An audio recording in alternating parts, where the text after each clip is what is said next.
আসসালামু আলাইকুম। দুই ম্যাচ নিষিদ্ধ হলেন মার্টিনেজ। অক্টোবরে বাছাই পর্বের ম্যাচেই থাকছেন না আর্জেন্টাইন বাজ পাখি।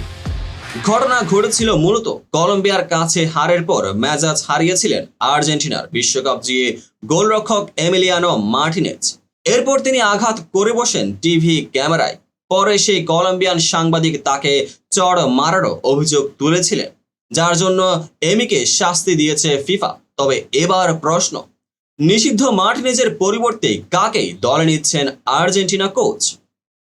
কেরিয়ারের শুরু থেকে আর্জেন্টিনার হয়ে নিজের জাতটা ঠিকই চিনিয়েছেন এমিলিয়ানো মার্টিনেজ।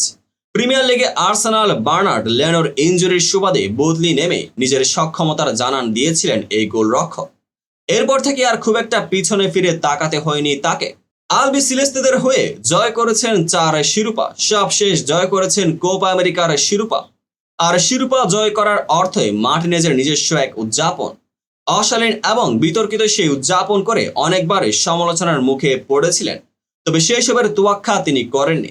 চিলির সঙ্গে ঘরের মাঠে বিশ্বকাপ বাছাই পর্বের ম্যাচ শেষে প্রথমবার ঘরের মাঠে কোপা আমেরিকা ট্রফি নিয়ে উদযাপনের সুযোগ পেয়েছিল আর্জেন্টিনা। সেখানে আবারও বিতর্কিত এই উদযাপন করেন এমি। তাতেই ফিফার পক্ষ থেকে জুড়েছে 2 ম্যাচের নিষেধাজ্ঞা, যে কারণে 10 অক্টোবর ভেনেজুয়েলা এবং 16 অক্টোবর বলিভিয়ার বিপক্ষে বাছাই পর্বের ম্যাচ মিস করবেন 32 বছর বয়সী এই গোলরক্ষক। এদিকে প্রশ্ন উঠেছে, এমিলিয়ানোর বদলে ঠিক কাকে খেলাবে আর্জেন্টিনা? বিগত 3-4 বছরে এমি মার্টিনেজ মিস করেছেন এমন ম্যাচ খুবই কম ছিল আলবি সিলেস্তেদের হয়ে। তবে সেই সব ম্যাচে আর্জেন্টিনা কোচ লিওনেল স্কালোনির জন্য ভরসা ছিলেন জিরোনিমো রুলি।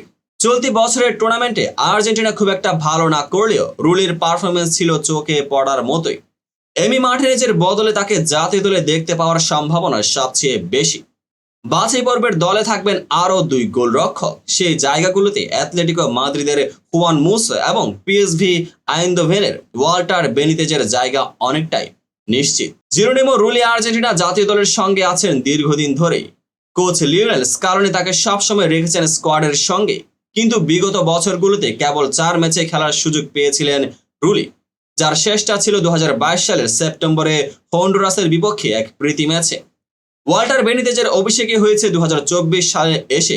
মার্চে এসে কোস্টারিকার বিপক্ষে ম্যাচে ছিলেন বেনিতেজ, আর 2021 সালে লা পাজে বলিভিয়ার বিপক্ষে ম্যাচে সবশেষ খেলেছিলেন হুয়ান মোসো। তো বন্ধুরা, বিষয়টি আপনাদের কার কেমন লেগেছে অবশ্যই কমেন্ট বক্সে আপনার মতামত জানাতে ভুলবেন না। দেখা হবে পরবর্তী আপডেটেড ভিডিওতে।